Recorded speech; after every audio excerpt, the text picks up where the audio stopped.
어느 민족에게나 또 어느 공동체에게나 가면 사람들이 모인 곳에는 매우 모독적이고 인격적인 욕설들이 다 존재합니다. 어느 시대나 또 어느 나라나 어느 공동체를 가더라도 매우 입에 담기도 힘든 사람을 모독하는, 저주하는 그런 욕설들이 어느 나라나 어느 시대나 다 있는 거죠. 여러분, 우리 민족 같은 경우에는 전쟁이 끝나고 나서, 그러니까 오래전부터 전쟁이 끝나고 나서, 한국 전쟁도 마찬가지입니다. 그래 되면은 보통 남자들이 많이 전쟁터에서 죽지 않습니까? 그죠? 아버지가 없어요. 그래서 호로자식이라는 그런 욕설이 있습니다. 이 의미가 뭔가요?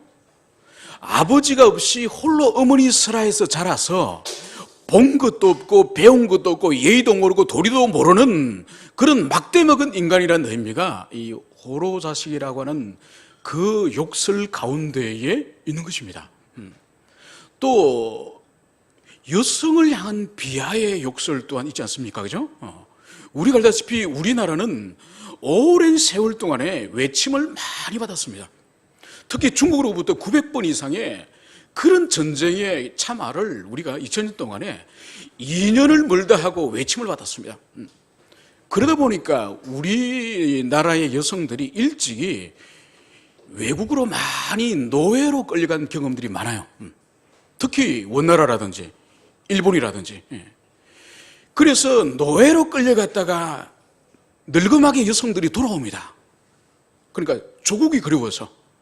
그렇게 조국이 그리워서 돌아오는 여자를 향해서 환향녀라는 욕설이 있습니다. 이 말 그대로 고향으로 돌아오는 여자라는 뜻이에요. 환향녀.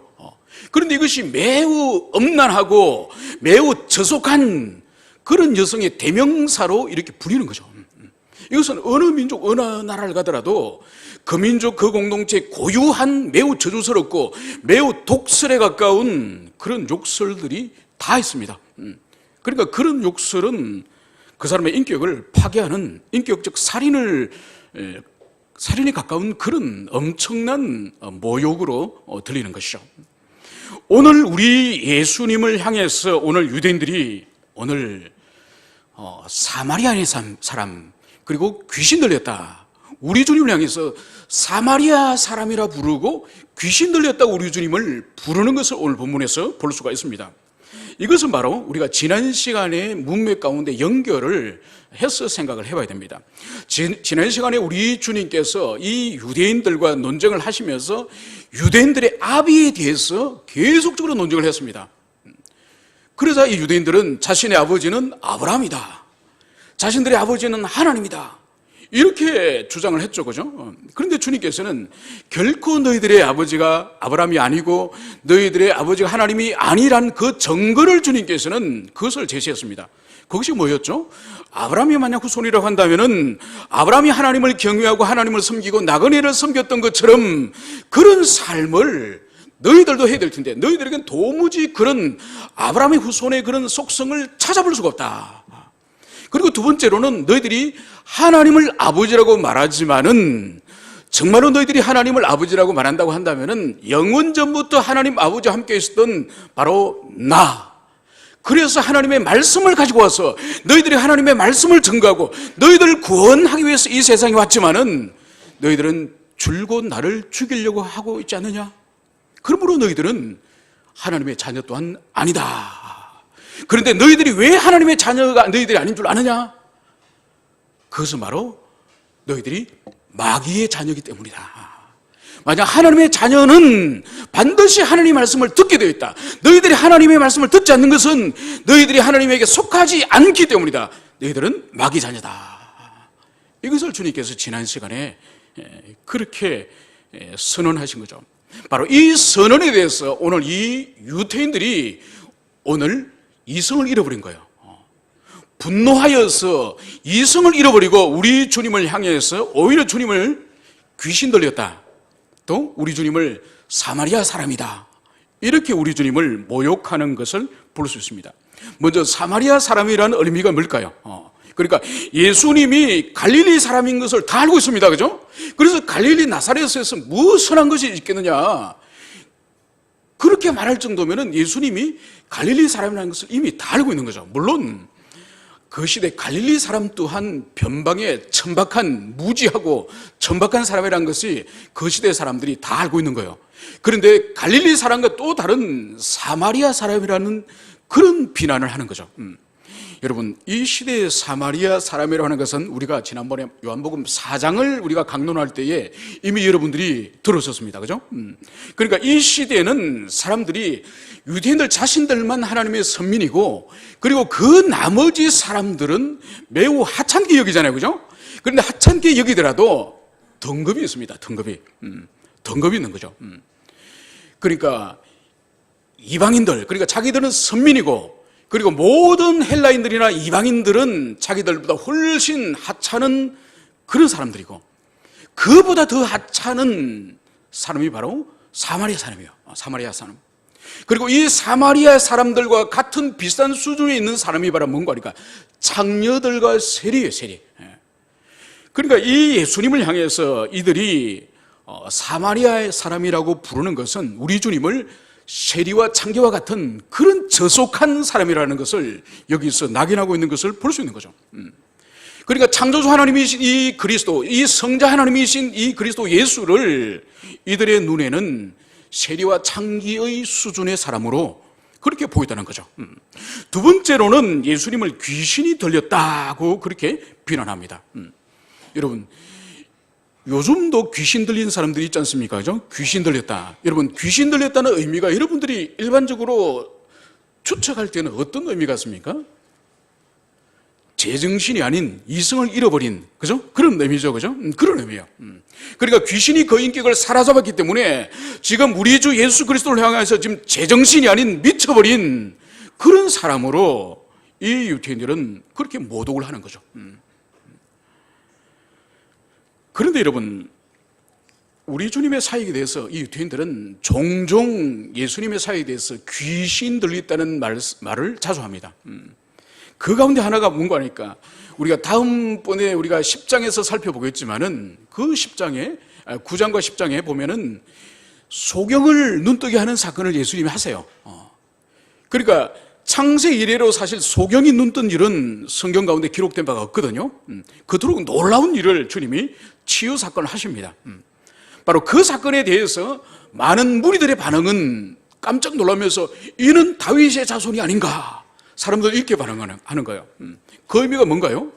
주님이 사람의 눈을 뜨게 하니까 야, 그리스도께서 오셨다, 메시아께서 오셨다, 이렇게 반응하는 거예요. 그런데 옆에 있던 바리새인이 어떻게 이 대중들의 말을, 입을 막는지 아십니까?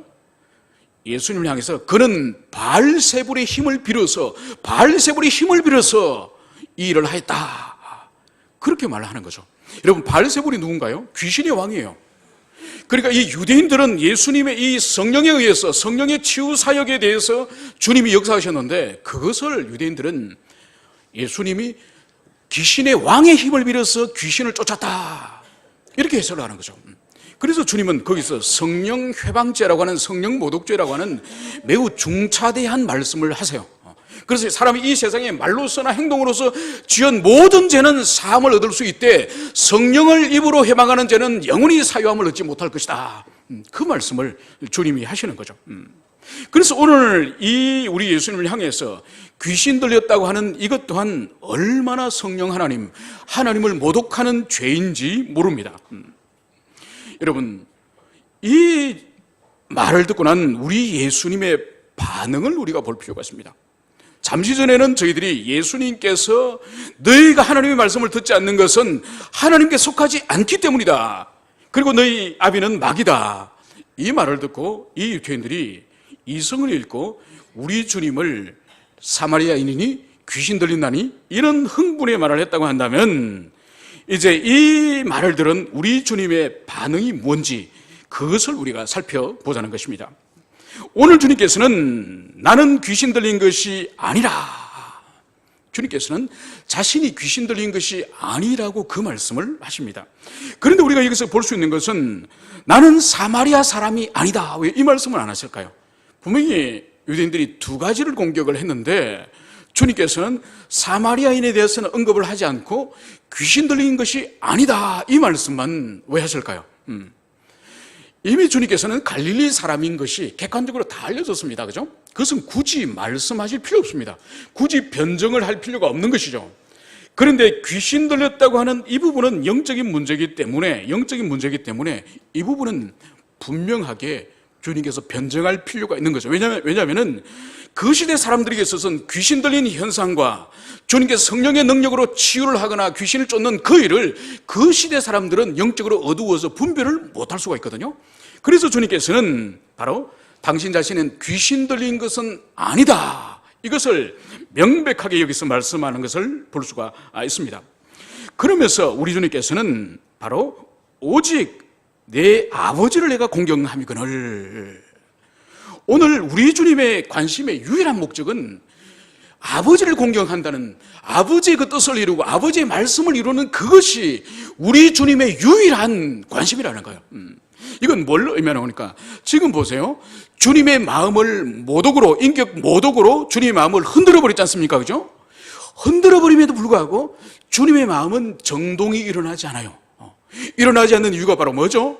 그분의 마음 한가운데는 아버지께 영광을 돌리고 아버지를 기쁘게 하고자 하는 그것이 그분의 내면의 중심의 축을 이루고 있기 때문에, 바로 이 바리새인들, 이 유대인들이 주님을 향해서 모욕적인 사마리아인이라든지 귀신들 있다는 이런 인격적인 모독을 함에도 불구하고 거기에 우리 주님은 흔들리지 않음을, 이것을 여기서 볼 수가 있는 거죠.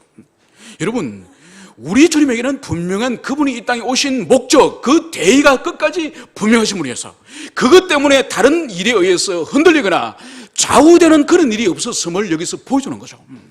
여러분, 이것이 오늘날 우리들에게, 성도들에게서도 이것이 중요한 거예요. 이것이.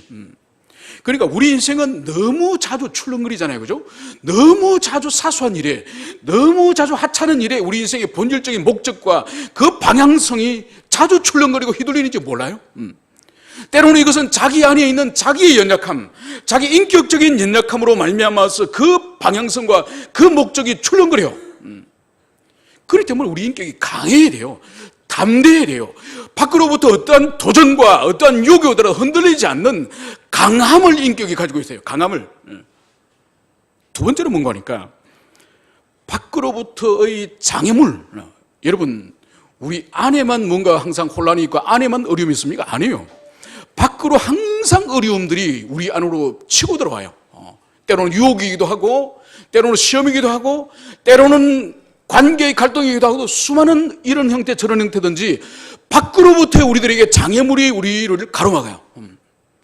그때도 필요한 것이 바로 뭔가 하니까, 우리 주님의 이 대의, 오직 아버지께 영광을 돌리고자 하는 이 목적, 이것 때문에 밖으로부터 어떠한 것들이 몰려치더라도 흔들리지 않는 그런 우리들의 중심이 필요한 거예요.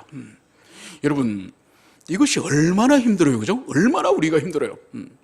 그래서 조금만 내 안에서 일어나는 어떤 우울한 감정이라든지, 내 안에서 내 뜻대로 되지 않음으로 말미암아서 자기 침체라든지, 내 소원이, 내 하고자 하는 방향이 잘 진전이 되지 않으면 우리 스스로 얼마나 침체에 빠지고 얼마나 우리가 좌절 가운데 빠지기 쉽습니까?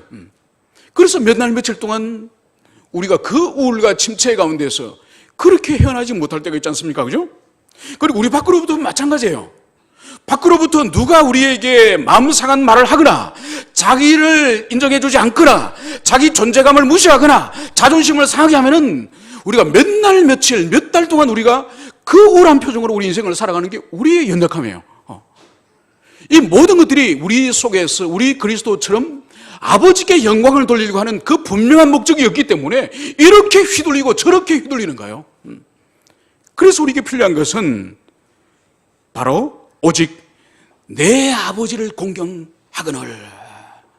우리 인생의 목적은 내 아버지를 공경하고 내 아버지를 영화롭게 하는 거기에 모든 것들이 연결되어 있어요. 우리가 밥을 먹고 육체를 위해서 먹고 마시고 쉰다 할지라도 그것이 하나님의 영광을 위해서 육체가 사용되어지고, 만약 그것이 그렇게 사용되어지지 못하면 과감히 절제할 수 있어야 되고, 우리가 하나님의 물질을 준다 할지라도 그 물질을 주님의 영광을 위해서 사용되어야 되는 거죠. 여러분, 어떤 사람은 저는 11조를 잘하는데요, 11조 꼬박꼬박하고 그 나머지는 내가 알아서 씁니다. 뭐가 잘못된 거죠? 여러분 10분의 1, 11조가 하나님 거고 10분의 9가 자기 게 아니에요. 10분의 10 모든 것이 하나님의 것이에요. 하나님의 것. 하나님의 것 중에서 10분의 1을 우리의 신앙 고백으로 주님께 돌리는 거예요. 그 신앙 고백은 뭐죠? 주님, 나는 돈으로 사는 인생이 아닙니다. 나는 물질을 의지하는 존재가 아닙니다. 저는 오로지 주님만 신뢰하고 의지합니다. 그런 신앙 고백의 표현이 헌금생활. 그래서 사람들이 헌금은 주님께 드리고 나서 그 나머지는 내가 알아서 쓰겠, 아니요. 그 나머지 물질도 주님의 뜻이 합당하게 사용해야 되는 거죠. 물론 시간도 마찬가지예요. 어떤 사람은 시간이 10분의 1까지 분명하게 주님을 위해서 써야 된다고 말하는 사람이 있으면 맞습니다. 귀한 일이죠. 그런데 시간도 마찬가지예요. 시간도 하루에 24시간, 1년 365일, 시간도 전체가 하나님 거라니까요. 요 주일날만 주일 와서 하나님께 예배드리고 주님을 위해서 선다고 말하는 것이 아니라 모든 시간이 하나님을 위해서 사용되어야 되는 거죠. 가족들하고 함께 있더라도, 또 아니면 직장에서 일을 하더라도 하나님의 뜻 가운데 교제하고 하나님 뜻 가운데 일을 할 때에 그 시간 동안 하나님께 드려지는 예물이 될 수 있는 것이죠. 오늘 우리 주님께서는 그 심령 한가운데에 이 땅에 내가 십자가를 지고 마지막에는 인생들의 죄를 위해서 대속하기 위해서 죽는 그날까지 바리새인들이나 서기관들이나 인생들이 수많은 내 길을 가로막고 또 조롱한다 할지라도 흔들리지 않겠다고 하는 그 중심을 가지고 있는 거야. 우리 사랑하는 여러분들도 자기 안의 연약함이나 자기 밖으로부터 오는 바람이 아무리 세차게 부르더라도 그 중심이 흔들리지 않는 여러분 되시기를 간절히 축원을 드립니다. 이제 우리 주님께서는 이 바리새인들의 조롱하는 이 말에 대해서 나는 내 영광을 구하지 아니하나니, 이 말씀을 여기서 하고 있습니다. 이 의미는 바로 뭔가 하니까 당신의 명예가 지금 이 바리새인들과 서기관들의 모욕 앞에서 훼손을 당했지 않습니까? 그죠? 그럼에도 불구하고 그 명예의 회복을 위해서 우리 주님 스스로 회복을 위해서 노력하지 않겠다는 거예요. 그러면 어떻게 하느냐? 바로 이 부분 또한 성부 하나님이 살아계시고 성부 하나님이 판단하시고 성부 하나님이 선악간에 갚으실 거라고 하는 그 분명한 인식을 우리 주님이 가지고 계시는 거예요. 여러분, 우리 인생은 정말 연약합니다. 정말 연약하기 때문에 세상을 살아가면서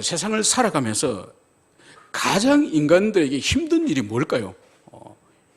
직장 생활에서 힘든 일이 뭘까요?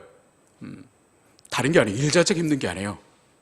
대부분의 청년들이나 대부분 지체들이 직장에서 무엇이 힘듭니까? 물어보면은 잔업하고 야근하고, 물론 그것도 힘들죠. 그런데 인간관계가 제일 힘들다는 거예요. 인간관계. 왜 힘들까요? 첫째는 다르기 때문에 그래요. 서로가 다르기 때문에.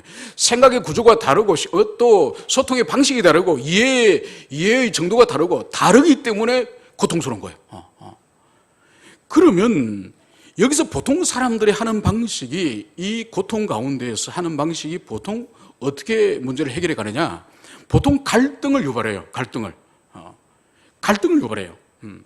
그리고 시시비비를 가리려고 해요. 누가 잘했는지, 누가 잘못했는지. 여러분, 갈등의 거의 대부분은 시시비비를 가리고 주장하다가 결국은 그 갈등이 더 심화되고 고통이 심화되고 결국은 깨지는 걸 봅니다. 그렇기 때문에 오늘 우리 주님의 이 말씀을 우리가 잘 주목할 필요가 있는 거죠. 그러니까 우리 주님은 내 영광을 내가 구하지 않는다. 그러니까 너희들이 옳은지 내가 옳았는지 바로 그것을 내가 확인하지 않겠다. 판단의 이가 계시니 아버지가 계신다고 말씀하는 거예요. 여러분, 이것이 우리 신앙에 있어서 우리 성도들에게 얼마나 많이 필요한지 몰라요. 여러분, 하나님의 교회 안에서나 또 지체들끼리 어떤 잘잘못의 문제를 가지고 끝까지 따지기를 좋아하는 사람들이 있습니다. 그죠? 물론 따질 수도 있습니다. 문제는 뭔가 하니까 따지기 시작하면은 끝이 없을 뿐만 아니라 따지기 시작하면 벌써 감정에 벌써 골이 생깁니다. 그러면은 어떤 일이 벌어질까요? 인격적 성복은 일어나지 않습니다. 그냥 고개는 끄덕거려 주겠지만은 인격적 성복은 일어나지 않고 선을 꺼버립니다. 더 이상 서로가 넘지 않아야 될 선을 꺼버립니다. 이건 올바른 방식이 아닌 거죠. 그래서 주님께서는 당신의 모욕당한 그 명예를 위해서라도 스스로 회복을 위해서 노력하지 않고 바로 아버지께 맡긴다. 아버지께 맡긴다.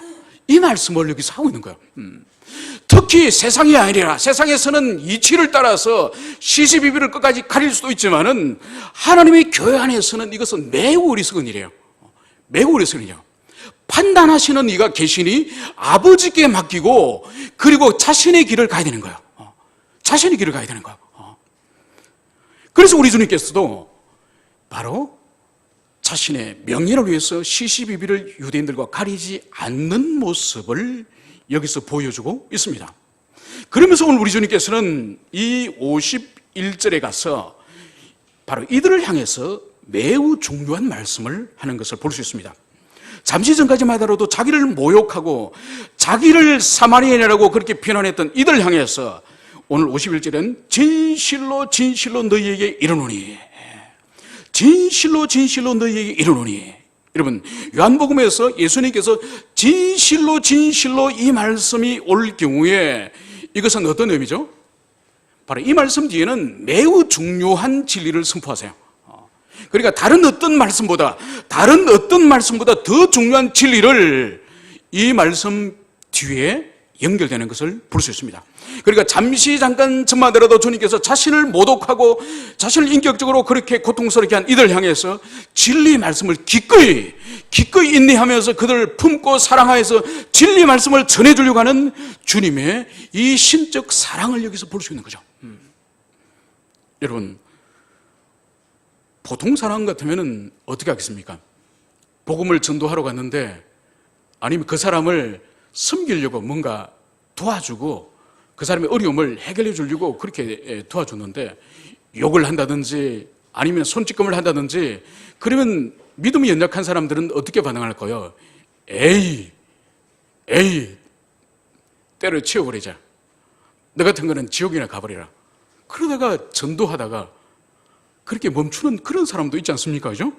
그런데 주님은 잠시 전마하더라도 그렇게 모욕을 당하고 나서도 진실로 진실로 이르노니 이러면서 생명을 구원하는 영생의 진리 말씀을 이제 전하시기 위해서 그 입을 여시는 것을 여기서 볼 수가 있습니다. 그 진리 말씀이 바로 뭐죠? 51절에 사람이 내 말을 지키면 영원히 죽음을 보지 아니하리라. 오늘 주님께서는 영원히 죽음을 보지 아니하는 영생의 비밀에 대해서 주님께서는 말씀하십니다. 그 영생의 비밀이 바로 뭐죠? 사람이 내 말을 지키는 것. 사람이 어떤 행위를 하고 선행을 하고 어떤 일을 하는 것이 아니라 바로 사람이 그리스도의 말씀에 대하여서 지키는 것, 그분의 말씀에 대해서 반응하는 것, 그것에 의하여서 오늘 죽음을 보지 않고 영생을 얻게 된다. 이 말씀을 오늘 우리 주님께서 여기서 하고 있습니다. 여기서 우리가 먼저 살펴볼 것은 바로 죽음을 맛보지 않는다. 이 의미가 뭘까요? 죽음을 맛보지 않는다는 의미. 이것은 우리가 이렇게 해석을 해서는 안 됩니다. 죽음을 맛보지 않는다는 의미를 육체적인 죽음을 경험하지 않는다. 예수를 믿게 되면 육체적인 죽음을 경험하지 않는다. 이렇게 해석하면 안 됩니다. 여러분, 예수 믿는 사람도 예배 마치고 집으로 돌아가다가 교통사고 당하는 그런 사람들도 있습니다. 제가 아는 어느 교수님은 신학교 강의하러 가다가 바로 신학교 앞에서 트럭에 치여가지고 완전히 차가 형체도 없이 그렇게 비참하게 죽으신 정말 경건하신 목사님 계십니다. 또 예수 믿는 사람도 어느 날 병원에 갔더니 벌써 말기 암이어서 이제 더 이상 병원에서 어떻게 할 수 없다고 그렇게 돌아가신 분 있습니다.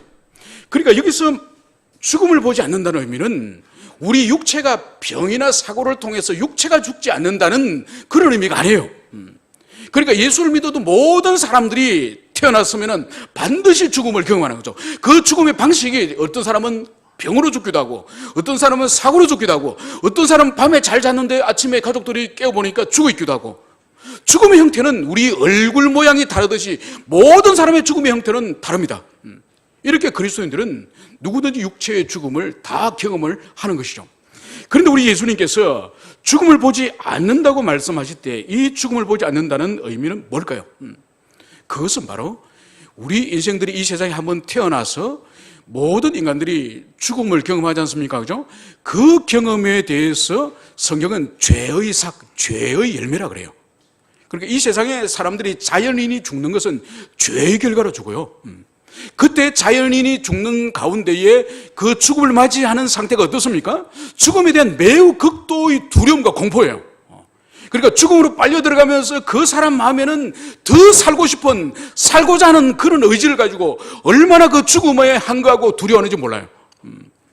그런데 오늘 주님의 이 말씀을 지키는 자, 이 영생을 얻는 자에게는 더 이상 죽음이 그런 공포와 두려움의 대상이 아니에요.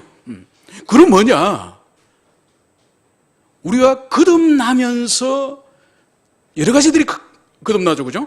우리의 생각과 가치관과 세계관과 이런 것들이 거듭날 뿐만 아니라 하나는 죽음에 대한 우리의 관점이 거듭나요. 공포와 두려움이 아니라 지상의 세계를 떠나서 영원한 세계 속으로 들어가는 통과하는 그 통과의 휘장이에요, 휘장.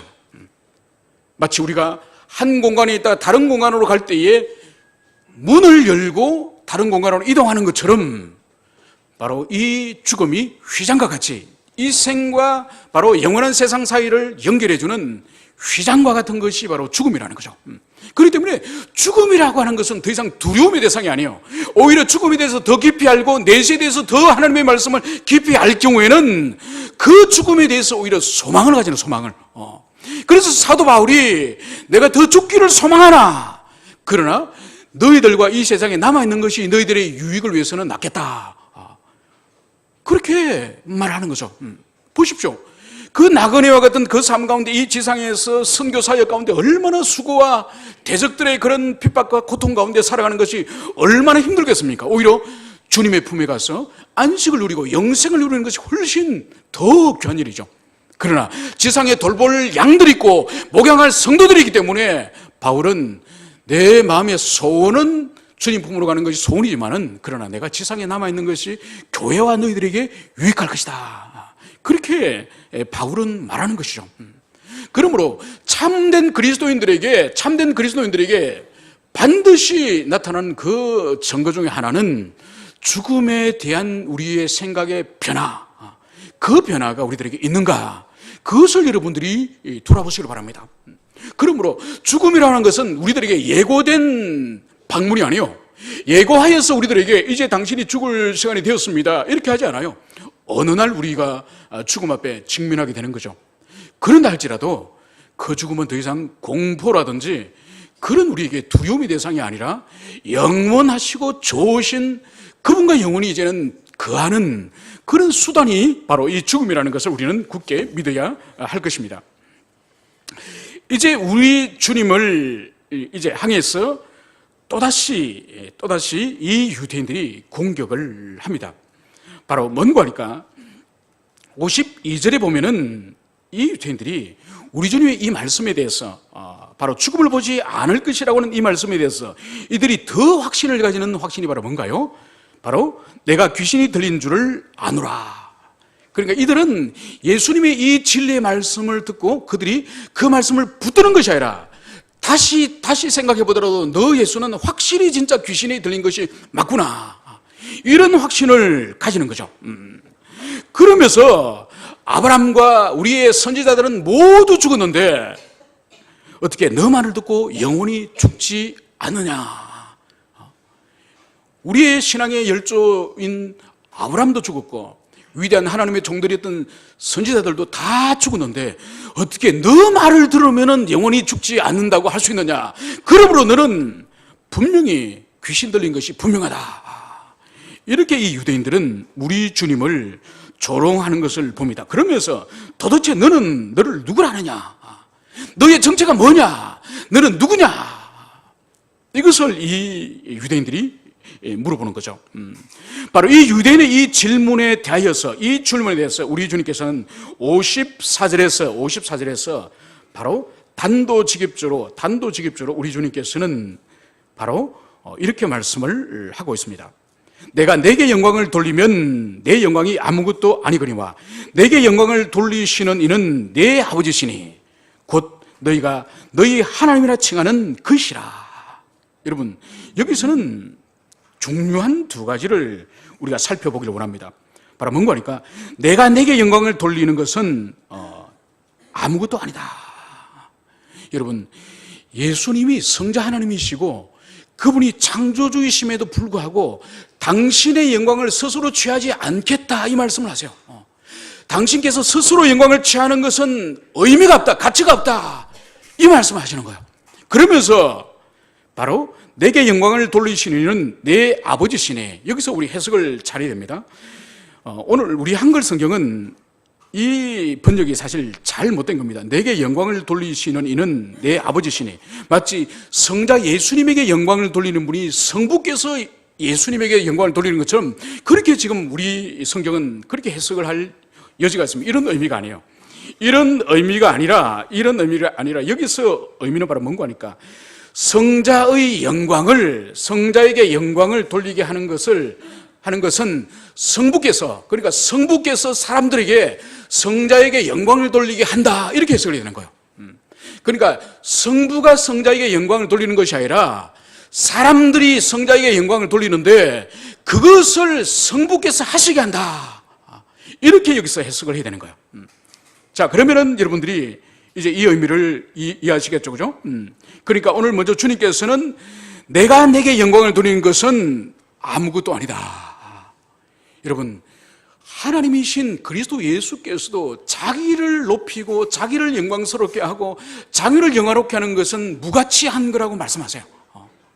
여러분, 이 말씀만 우리가 바르게 깨닫더라도, 이 말씀만 우리가 바르게 붙잡더라도, 이 세상에서 우리가 유명해지려고 하고, 이 세상에서 높아지려고 하고, 이 세상에서 이름 날려고 하고, 이 세상에서 사람들에게 알려지고 하는 것이 얼마나 어리석은지, 하나님이신 예수님 자신도 내 스스로 내 영광을 구하는 것이 의미가 없다, 그 말씀을 하시는 거죠.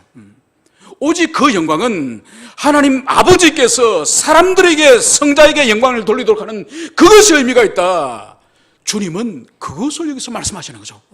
그러니까 이 말씀만 우리 그리스도인들이 깊이 붙잡고 깨닫더라도 이 세상에서 우리 자신이 뽐을 내고 우리 자신을 자랑하고 우리 자신의 존재를 드러내고 우리 자신의 존재감이 떨어질 때 좌절하지 않고 우리 자신이 사람들 앞에 높아지려고 하는 그것이 얼마나 어리석은지 오늘 예수님의 이 모범을 보세요.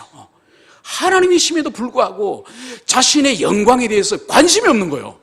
그런데 우리 인생들은 얼마나 어리석게도 자기 존재와 자기 존재감과 자기 위치가 드러나지 않을 때 얼마나 안달이 나고 미칩니까, 그죠? 그러니까 이 얼마나 그리스도의 말씀 우리가 모름으로 말미암아서 영광을 스스로 취하는 것은 오직 사단이 하는 거예요. 사단의 속성이에요. 사단의 속성. 주님의 속성은 뭐죠? 하나님이심에도 불구하고 스스로 존재감을 드러내고 스스로 영광을 구하지 않는 것이 바로 그리스도의 성품이에요. 그리스도의 성품. 우리 사랑하는 모든 지체들은 바로 이 그리스도의 이 성품을 따라서 세상에서 어디서나 우리 존재를 드러내고 우리를 높이려고 하는 그 사악한 욕망에 대해서 여러분들은 저항하시기를 간절히 축원을 드립니다. 이제 더 나아가서 이 유대인들은 너는 너를 누구라 하느냐, 이 질문에 대해서 우리 주님은 명백하게 내 아버지시니 곧 너희가 너희 하나님이라 칭하는 것이라, 바로 이 말씀을 통하여서 너가 누구냐, 이 말에 대해서 우리 주님이 답을 명백하게 하시는 거죠. 그것이 바로 너희가 너희 하나님이라 칭하는 거기가 누구라고요? 내 아버지다. 너희가 하나님이라 칭하는, 너희가 하나님이라 부르는 그분이 바로 나와의 관계에 있어서는 내 아버지다. 여기서 이 바리새인들의 질문에 대해서 명백하게 답을 주셨죠. 도대체 너가 누구냐? 이 질문에 대해서 너희들이 하나님이라 부르는 그 하나님이 내 아버지다. 이 의미가 뭔가요? 나는 하나님 아버지의 아들이다. 나는 성자 하나님이다. 성자 그리스도 예수로서 이 세상에 왔다. 이것을 우리 주님이 명백하게 여기서 말씀을 하는 거죠. 여러분, 이 주님의 이 명백한 이 말씀에 대해서 오늘 주님께서 더 나아가서 이렇게 말씀을 합니다. 너희는 그를 알지 못하되 나는 아노니. 그러니까 너희들은 평생을 율법을 배우고 평생을 유아를 입으로 외치지만은 하나님 아버지를 모른다. 아는 것이 아니다. 그분을 인격적으로 경험한 것이 아니다. 그런데 우리 주님은 나는 그분을 안다. 영원 전부터 알고 있다. 이것을 주님이 여기서 말씀을 하고 있는 거죠. 그러면서 내가 하나님 아버지를 모른다고 말하면 너희들과 똑같은 거짓말장이 될 것이다. 이 말씀을 하시고 나서, 그러고 나서는 우리 주님께서는 56절에 가서는 너희 조상 아브라함은 나의 때 볼 것을 즐거워하다가 보고 기뻐했느니라. 그러니까 너희들의 민족의 조상, 너희들의 민족의 첫 번째 조상이었던 그 아브라함, 너희들이 존경하는 그 아브라함 또한 나의 날, 내가 올 것을 기뻐하였고 또 나를 보고 기뻐하였다. 이 말씀을 주님이 하는 거예요. 여러분, 이 말에 이 유대인들이 엄청난 충격과 반감을 드디어 가지기 시작했습니다. 그것이 바로 뭔가요? 바로 이 유대인들의 말을 들어보면 우리가 알 수 있는 거죠. 바로 우리 주님을 향해서 내가 50세도 못 됐는데 아브라함을 보았느냐? 너가 아직 나이가 50세도 안 되었는데 어떻게 2000년 전에 아브라함을 내가 보았다고 하느냐?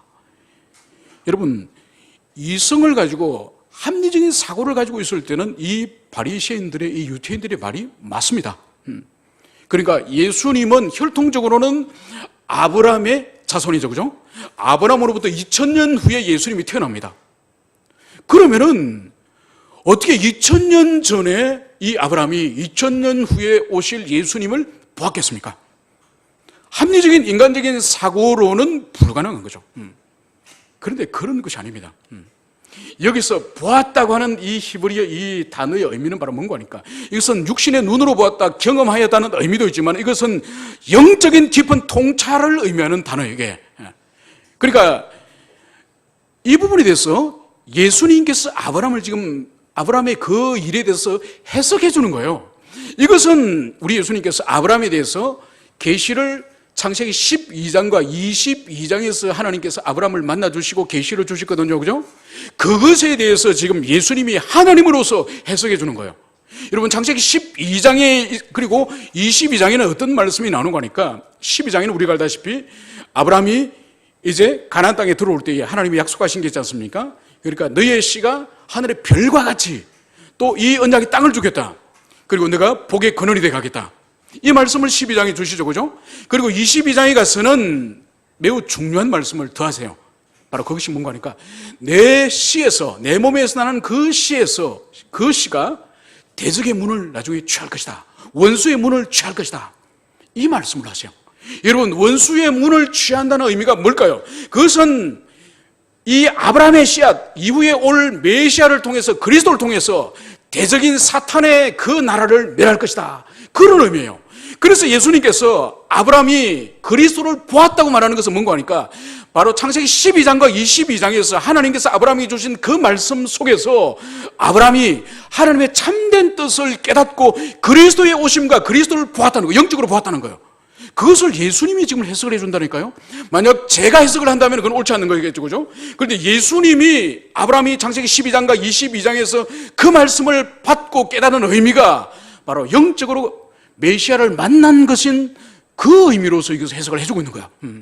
그러니까 이 시대에 아브라함이 얼마나 영적으로 깊은 경험과 통찰력을 가지고 있는지 그것을 여기서 보여주고 있는 것이죠. 그래서 이 유대인들은 너가 아직 50도 안 되면서 어떻게 아브라함을 보았느냐. 이것은 우리 주님께서 바로 아브라함 이전에부터 계셨던 선지하신 하나님이시고 선지하신 그리스도라고 하는 이 인식이 전혀 없는 거죠. 그리고 주님이 그토록 너희들이 하나님을 부르는 그 하나님이 내 아버지다. 그러므로 나는 성자 하나님이다. 이것을 그토록 외치셨는데도 이들은 어떻게 너가 아브라함을 보았느냐? 50도 안 된 너가 어떻게 보았느냐? 그들의 눈에 그대로 30대 청년으로서 그 이상을 볼 수 있는 눈이 그들에게 없는 거죠. 그래서 결국은 우리 주님의 입술에서 아브라함이 나기 전부터 내가 있었다. 아브라함이 이 세상에 태어나기 전부터 내가 있었다. 이 말씀을 여기서 하시는 거죠. 이것은 바로 우리 주님의 하나님 되심, 시간을 초월하여서 영원 전부터 존재하시는 하나님 되신, 그리고 그분이 모든 세상에 지으신 이 만물보다 먼저 선지하는 하나님의 그 선제성, 그것을 우리 주님께서는 여기서 다시 함께 분명하게 선포하는 것을 볼 수 있습니다. 여러분, 이제 주님께서는 당신의 존재에 대해서 모든 것을 다 말씀하셨습니다. 영원히, 그러니까 죽음을 내 말을 지키는 자에게는 죽음을 보지 않을 것이다, 이 말씀을 주님이 하셨죠, 그죠? 그리고 이 유대인들이 그러면 너는 너를 누구라 하느냐, 이 말에 대해서 바로 너희들이 하나님이라 부르는 그 하나님의 내가 아들이다. 그래서 그분이 제2위이신 성자 하나님이라는 것을 말씀하셨죠. 그리고 더 나아가서 나는 아브라함이 이 세상에 태어나기 전부터 그 전부터 있던 그런 존재다. 주님은 모든 것을 다 말씀하셨어요. 모든 복음 진리를, 그 핵심적인 진리들은 다 말씀하셨어요. 이제는 반응할 차례예요. 이제는 유대인들이 반응할 차례예요. 여러분, 유대인들의 반응을 59절에 쓰는 말씀을 어떻게 하고 있죠? 그들이 돌을 들어 치려 하거늘. 주님은 주님 편에서 모든 진리를 다 선포하셨어요. 그분의 존재됨, 영원한 존재요, 선지하신 하나님이요, 그리고 당신은 하나님 아버지를 부르는 아들 하나님 성자라는 것을 그는 밝히셨어요. 그리고 영생의 길은 다른 것이 아니라 바로 그리스도의 말씀을 지키는 자에게 영생을 주신다고 주님은 모든 진리를 이제 유대인들에게 다 선포하셨어요. 이제 남아있는 것은 그 주님의 말씀을 이제는 받아들이고 영접하는 그 일만이 남아있는데, 이 유대인들의 행위는 뭐였습니까? 바로 우리 주님을 돌로 쳐 죽이려고 하는. 그래서 우리 주님이 일찍이 너희들이 나를 죽이려고 하는 거다, 너희들이 나를 죽이려고 하는 거다, 반복적으로 그렇게 주님 말씀했지만은 언제 우리가 당신을 죽이려고 했습니까? 오히려 당신이 미쳤습니다, 당신이 귀신 들렸습니다, 이렇게 변명하지 않았습니까? 오늘 이들의 행동은 결코 진리에 대해서 받아들이고 영원하신 선지하신 성자 하나님을 영접하고, 그리고 자신이 마귀의 자식이라는 것을 통회하면서 자복하면서 가슴을 치면서 우리가 어떻게 해야 되겠습니까? 이렇게 예수님께 묻는 것이 아니라 오히려 돌로 그 진리를 선포하는 예수님을 쳐 죽이려고 하는 이 모습을 통하여서 우리 주님의 선포하신 그 말씀, 너희들이 마귀의 자식이라, 결국은 그 마귀의 자식이 스스로 맞다고 하는 것을 오늘 자기 행동을 통하여 증명하는 것을 볼 수가 있습니다. 이제 말씀을 정리하고자 합니다. 이 진리의 말씀은 그 당시에는 바리새인들과 유대인들에게 주어졌지만은 오늘은 우리들에게 주어졌습니다. 우리들의 영생은, 우리가 죽음을 맛보지 않고 우리가 얻을 수 있는 영생의 그 방식은 어떤 행위를 하는 것이 아니라 오늘 우리 주님의 말씀처럼 그리스도의 말씀에 대하여서 지키고 어떻게 반응하느냐에 따라 달렸다는 것을 우리는 기억해야 될 것입니다. 그러므로 여러분 한 분 한 분이 주님의 이 말씀이 얼마나 소중한지, 이 말씀에 대해서 합당하고 올바르게 반응하는 것이 얼마나 여러분 영혼을 위해서 귀중한 일인지, 그것을 여러분 마음에 깊이 새기시고 이 말씀을 붙잡는 여러분들 되시기를 간절히 축원을 드립니다. 함께 기도합시다.